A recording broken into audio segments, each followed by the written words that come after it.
Hello guys, तो आज हम बात करेंगे एक ऐसी मूवी के बारे में जिसमें शहर अपने आप चलते हैं। जी हाँ, आपने कार और ट्रक को तो चलते देखा ही होगा, लेकिन इस मूवी में शहर भी चलते हैं। तो आइए चलते हैं इस मूवी की ओर। स्टार्टिंग में एक लड़की जिसका नाम हेस्टर है, वो एक बहुत ही बड़े शहर को अपनी ओर आते देखती है। उस शहर का नाम होता है द सिटी ऑफ लंदन। ये शहर छोटे छोटे शहरों को अपने कब्जे में करते हैं और उसकी सारे सामान को अपने इस्तेमाल में लेते हैं। वहीं पे ये लोग एक शहर के पीछे पड़े होते हैं और ये लोग उसको पकड़ लेते हैं। सिटी ऑफ लंदन जिसके कमांडर का नाम है वैलेंटाइन और उसकी बेटी है जिसका नाम है कैथरीन। वो लंदन म्यूजियम में जाती है क्योंकि उसे हिस्टोरिकल चीजों में दिलचस्पी होती है। यहाँ पे हम टॉम को देखते हैं जो उसे वहां की सारी चीजों के बारे में बताता है। वो बताता है कि कैसे बहुत सालों पहले मेड्यूसा नाम के एक वेपन से पूरी दुनिया को सिर्फ 60 मिनट में खत्म कर दिया गया था।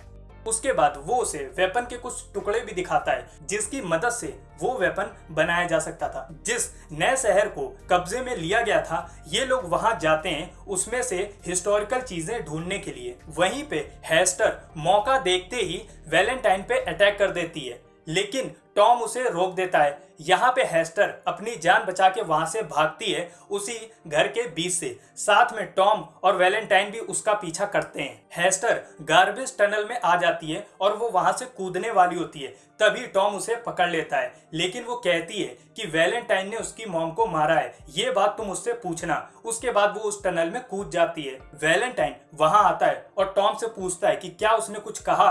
तब टॉम उसे बताता है कि वो कह रही थी कि आपने उसकी मॉम को मारा है। तभी वैलेंटाइन टॉम को भी उस टनल में ढकेल देता है। जब कैथरीन वहां पे आती है तब वो उससे कह देता है कि ये दोनों लड़ाई करते हुए इस टनल में गिर गए। लेकिन कैथरीन वहां एक लड़के को देखती है जिसने ये सारी चीजों को होते हुए देखा था। इसके बाद टॉम और हेस्टर गार्बेज एरिया में आ जाते हैं। वहां पे टॉम हेस्टर से कहता है कि मुझे भी उसने मारने की कोशिश की है, इसलिए वो उसके साथ रहना चाहता था, लेकिन हेस्टर उसे मना करती है। इसी शहर में वैलेंटाइन ने अपनी एक खुफिया लैब भी बनवाई हुई थी जहाँ पे वो एक एक्सपेरिमेंट कर रहा था। वहीं पे हम एक लेडी को भी देखते हैं। वो बताती है कि मैंने सुना कि तुम्हारे किसी लड़की ने उसके ऊपर अटैक किया था। वो जानती है कि वो लड़की हेस्टर थी। तब वो बताती है कि हमारी एक जेल है जहाँ पे एक ऐसा कैदी है जो हमेशा एक लड़की से बदला लेने के लिए कहता है और उस लड़की का नाम है हेस्टर। कैथरीन उस लड़के के पास जाती है और वो पूछती है कि तुमने उस दिन क्या देखा था।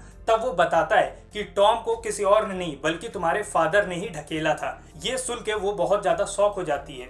वो उस लैब को भी दिखाता है जिसमें वैलेंटाइन अपना एक्सपेरिमेंट कर रहा होता है। यहाँ पे टॉम किसी से मदद मांग रहा होता है, तभी हेस्टर उन्हें देखती है और ये लोग कोई और नहीं बल्कि रात के शिकारी होते हैं जो इंसानों का शिकार करते हैं। ये लोग अपनी जान बचा के वहां से भागते हैं। तभी ये लोग एक गड्ढे में गिर जाते हैं और ये एक मशीन होती है जो चलती है। उसमें एक कपल होता है जो इन्हें पीने के लिए चाय देता है जो कि काई से बनी होती है और रहने के लिए रूम भी देता है। वैलेंटाइन उस जेल में जाता है जहाँ पे वो कैदी बंद होता है। जब वो उस कैदी से वो बात करता है, वो कैदी कहता है कि हेस्टर ने उसको एक वादा किया था और वो वादा उसने नहीं निभाया। दरअसल वो कैदी एक मशीनी मॉन्स्टर होता है जिसका नाम श्रिक होता है। वैलेंटाइन उस जेल को तोड़ देता है और वहां से श्रिक को आजाद कर देता है। यहाँ पे ये दोनों कपल इन दोनों को एक ऐसे शहर ले आते हैं जहाँ पे इंसानों को बेचा जाता है। यहीं पे हेस्टर को भी बेचा जाता है, लेकिन तभी वहाँ पे एक लड़की आती है जिसका नाम फैंग होता है। वो इन दोनों को यहाँ से बचाती है, लेकिन तभी वहां पे श्रिक भी आ जाता है जो इन दोनों को मारने की कोशिश करता है। लेकिन वहां पे फैंग अपने हवाई जहाज से आती है और इन दोनों को लेके चली जाती है। हेस्टर टॉम को अपने बचपन के बारे में बताती है कि जब वो 8 साल की थी तब उसकी मॉम एक आर्कियोलॉजिस्ट थी और वो पुरानी चीजों को खोजती थी। तब वैलेंटाइन उससे मिलने के लिए आता था। वो दोनों मिलके कोई चीजें खोजते थे। तब उसकी मॉम को एक बॉक्स मिला। वो बॉक्स वैलेंटाइन को नहीं देना चाहती थी। फिर उन दोनों में लड़ाई हुई जिसमें वैलेंटाइन ने उसकी मॉम को मार दिया। उसके बाद वो अपनी जान बचा के किसी तरीके वहां से भाग गई। हेस्टर फैंग से कहती है कि तुमने हमारी जान क्यों बचाई। फैंग कहती है कि वो उसकी मॉम को अच्छे से जानती थी। उनकी एक बेटी भी थी जो कि हेस्टर थी।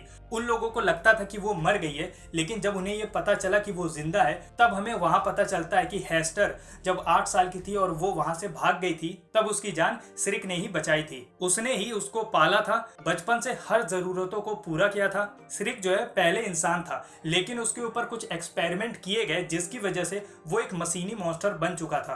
तब वो चाहता था कि हेस्टर भी उसी की तरह बन जाए ताकि उसके अंदर भी कोई फीलिंग्स ना रहे। तब हेस्टर उससे एक वादा करती है कि वो भी उसकी तरह बन जाएगी, लेकिन उसे अपनी मॉम का बदला लेना था, इसलिए वो वहां से भाग जाती है। फैंग इनको अपने शहर लेके आती है जो हवा में तैरता होता है। इसके बाद ये वहां पे अपने लोगों से मिलवाती है, तुम्हारी मॉम को ऐसी क्या चीज मिली थी जो वैलेंटाइन को नहीं देना चाहती थी। तब वहां पे इन्हें ये पता चलता है कि उसकी मॉम को एक कंप्यूटर कोर मिला था जो कि एक कंट्रोल सिस्टम था क्वांटम ऊर्जा बम को चलाने का।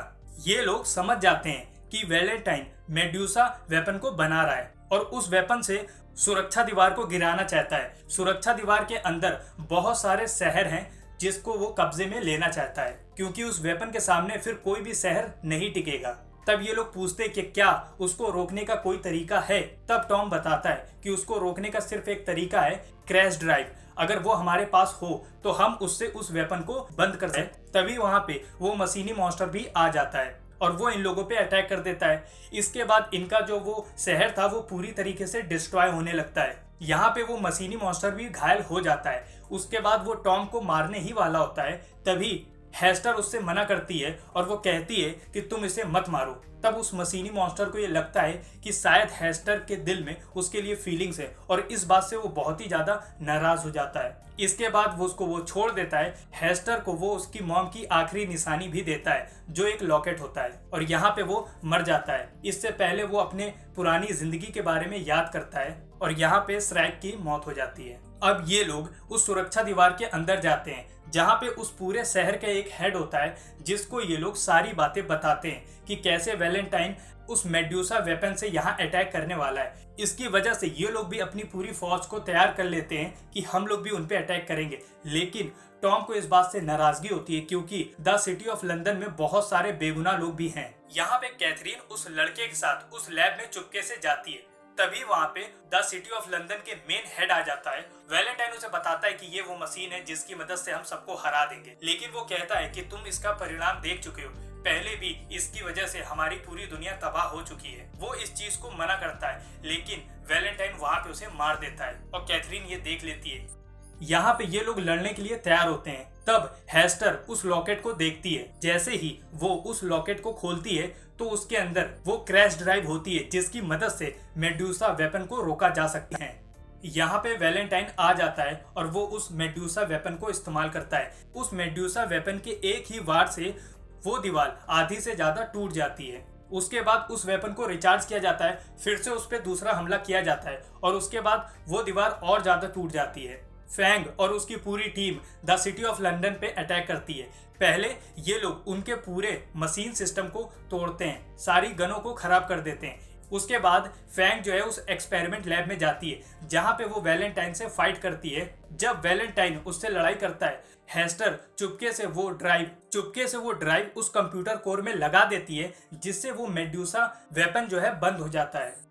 यहाँ पे वैलेंटाइन फैंग को मार देता है। इसके बाद वो अपनी बेटी को लेके वहां से भागना चाहता है, लेकिन उसकी बेटी वहां से नहीं जाना चाहती थी। वो अकेले ही वहां से भागने की कोशिश करता है। द सिटी ऑफ लंदन अगर उस दीवार से टकरा जाता तो वो दीवार पूरी तरीके से टूट जाती। उसको कंट्रोल करने वाले सारे लोग मारे जा चुके थे। तब टॉम कैथरीन से कहता है कि वो उसके सामने वाले हिस्से को खोले। उसके बाद वो उसके मेन इंजन को उड़ा देता है। यहाँ जिस प्लेन से वो भागने वाला हो वहां पे हेस्टर पहले से ही मौजूद होती है। यहाँ पे वैलेंटाइन उसे बताता है कि वो कोई और नहीं बल्कि उसकी ही बेटी है। यहाँ इन दोनों में लड़ाई होती है। तब वहां पे टॉम आता है और वो हेस्टर को वहां से निकाल लेता है और एक मिसाइल उस प्लेन में मार देता है जिसकी वजह से वो प्लेन क्रैश कर जाता है। लेकिन यहाँ पे वैलेंटाइन अभी बचा होता है। तभी उसके ऊपर द सिटी ऑफ लंदन आके चढ़ जाता है और यहाँ पे वो मर जाता है। इसके बाद द सिटी ऑफ लंदन के सारे लोग वहां जाते हैं और उनके हेड से कहते हैं कि हमें भी यहाँ रहना है। इसके बाद वो भी इस चीज को मान जाते हैं